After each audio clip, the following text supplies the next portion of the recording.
Pour rêver de succès, vous vous demandez si la chance a un rôle à tenir ou si vous ne pouvez pas reprendre les rênes et accélérer cet essor qui vous tend les bras. Regardez cette vidéo.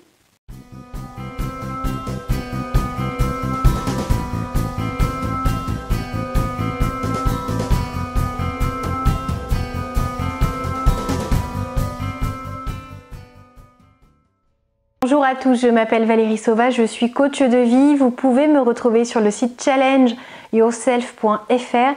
J'accompagne les particuliers et les professionnels qui ont envie de reprendre leur vie en main. Alors, quête de plus de bonheur, de succès, peut-être d'épanouissement ou de spiritualité, quelle que soit votre envie, quelle que soit la situation dans laquelle vous êtes, les freins à lever, les qualités à développer, sachez que le coaching de vie est une réponse absolument exceptionnelle à tout ce qui peut vous aider à avancer. Alors, si vous n'êtes pas encore abonné à cette chaîne, je vous invite à le faire, c'est totalement gratuit, il vous suffit d'appuyer sur le petit bouton rouge juste en dessous et montrez-moi si vous aimez ces thèmes de vidéos avec un petit pouce j'aime. Si ça vous parle, si vous en voulez plus, cliquez sur ce bouton j'aime, demandez-moi en commentaire des thèmes que vous aimeriez voir abordés et je serai ravie de pouvoir répondre à vos questions. Alors, aujourd'hui, je voulais vous parler de succès et de rapport entre la chance et ce pouvoir créateur. Alors, ce terme de pouvoir créateur peut vous sembler un peu étrange. Pourtant, je vais m'expliquer et vous allez voir que vous avez ce potentiel en vous, cette puissance illimitée qui vous permettra à la fois d'atteindre les sommets, mais aussi de faciliter grandement le cheminement jusqu'à ce succès qui peut tout à fait devenir réalité bien plus vite que vous ne le pensez. Alors ça ne sera pas facile tous les jours, ça ne se fera pas sans obstacles, sans difficultés, sans déception ou sans échec, mais quel est ce rapport entre la chance et votre succès? Que pouvez-vous faire, que pouvez-vous ajouter, que pouvez-vous développer pour assurer et garantir que vous êtes dans la bonne direction, que vous agissez comme il le faut, pour faire en sorte que tout avance comme ce que vous espérez. Alors comprenez qu'on parle beaucoup de chance, on me dit que si certains ont un succès incroyable, c'est aussi parce qu'ils sont tombés sur les bonnes personnes, qu'ils sont nés au bon endroit ou dans la bonne famille, qu'ils ont fait le bon mariage ou fait les bonnes rencontres. Comprenez qu'effectivement il peut y avoir des facteurs facilitants, mais rien ne vous empêche de profiter du succès, même si vous n'êtes pas dans ce cas-là, même si ces conditions-là ne font pas partie de vos facteurs facilitants, ils ne seront pas bloquants en tout cas. Bien sûr que ça peut accélérer quelque chose d'être né dans une famille d'entrepreneurs. Mais est-ce que vous ne trouvez pas qu'il y a un goût juste incroyable à créer de toutes pièces quelque chose, à se tester, à voir quel est le potentiel qui sommeille au fond de nous, plutôt qu'à accueillir quelque chose de déjà construit? Vous n'avez pas à reprendre les rênes de quelque chose qui fonctionne déjà et à maintenir à flot, voire à développer au besoin, mais l'entreprise, si elle fonctionne déjà très très bien, certains se contentent de ça. Je ne dis pas que c'est facile, je dis simplement que le pouvoir créateur n'est pas le même, que l'esprit d'initiative, que la stratégie innovante n'est pas forcément aussi nécessaire que si vous partez de zéro, que si vous partez de facteurs où tout ne s'aligne pas, si la chance ne semble pas vous avoir choisi. Je ne dis pas que vous devez être l'incarnation même de la malchance pour que le succès ait plus de goût, mais si vous arrivez à affronter énormément d'obstacles, à faire face à des difficultés de vie dont vous vous relevez plus fort à chaque fois, ce qui fait votre fierté, la fierté de ceux qui vous aiment, la fierté de personnes qui vous entourent et que vous pouvez inspirer, eh bien ça aura quand même un goût différent. Donc comprenez que la chance est simplement quelque chose qui vous met sur votre parcours certaines opportunités. Alors une opportunité, ça peut revêtir différentes formes, ça peut être une belle rencontre, ça peut être une belle proposition professionnelle, ça peut être une idée évoquée par quelqu'un qui fait écho chez vous par rapport à la réflexion que vous étiez en train de mener. Ça n'est absolument pas le fait de gagner à la loterie ou de faire fortune d'une manière fulgurante, de manière simple.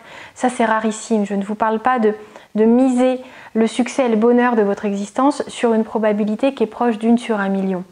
Donc essayez de comprendre que en utilisant plutôt votre intelligence créatrice, ce pouvoir que vous avez en vous d'aligner, de combiner vos compétences avec votre ouverture d'esprit pour comprendre que des fois les réponses aux questions qu'on se pose peuvent venir de quelque chose de bien plus grand. Alors je suis en train d'évoquer quelque chose qui est assez inhabituel par rapport à ce dont je parle sur cette chaîne, mais ceux qui sont des adeptes de la loi de l'attraction sauront comprendre aussi qu'il y a certaines ramifications qui se font avec cet élément-là, mais comprenez que l'intelligence créatrice est utilisée depuis tout temps par énormément de personnes qui parfois se disent que c'est en se détendant, c'est en comprenant qu'une réponse peut arriver de l'extérieur, qu'une idée peut fuser alors qu'on n'est pas concentré sur le sujet, et que certaines idées semblent sortir de nulle part, et pourtant elles arrivent.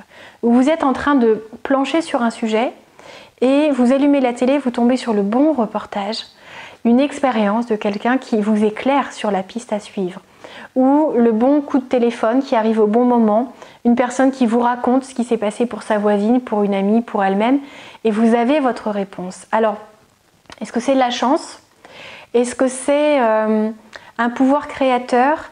Comprenez que les deux peuvent être synonymes, que chacun y voit la définition correspondant à son schéma de pensée. En tout cas, pour ma part, je crois qu'il ne faut pas forcément forcer l'arrivée des réponses. Il ne faut pas s'atteler à trouver une réponse à un instant T à chaque fois qu'on a une question, notamment quand il s'agit de créer quelque chose, d'avoir une stratégie particulière, de se montrer original.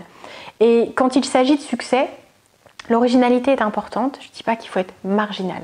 Je dis que l'originalité souvent paye, que le fait de surprendre, que le fait d'innover, que le fait d'essayer de faire autrement ou de créer un produit qui existe déjà mais avec un schéma de vente différent, ou de repenser quelque chose qui marche déjà très bien mais dont un défaut est quand même important, et il y aurait un potentiel en lissant ce service, ce produit, de décupler ce marché. Et à ce moment-là, il faut des fois laisser venir ce pouvoir créateur qui est en vous, qui a besoin de savoir aussi si vous lui laissez l'accès, si vous êtes prêt à l'accueillir.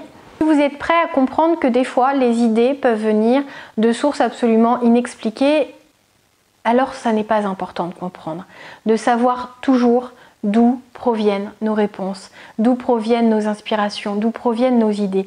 Il faut laisser venir les choses, accueillir, les utiliser, les transformer et faire de ces idées, faire de ces rencontres, faire des opportunités que l'on a dans la vie, de trouver une réponse et de nous aligner encore plus sur notre chemin, d'éclairer notre voie, c'est quelque chose d'absolument incroyable. Et ça n'est pas une question de chance, c'est une question d'état d'esprit, d'ouverture d'esprit, parce qu'il faut être très ouvert d'esprit pour croire justement à quelque chose de plus grand.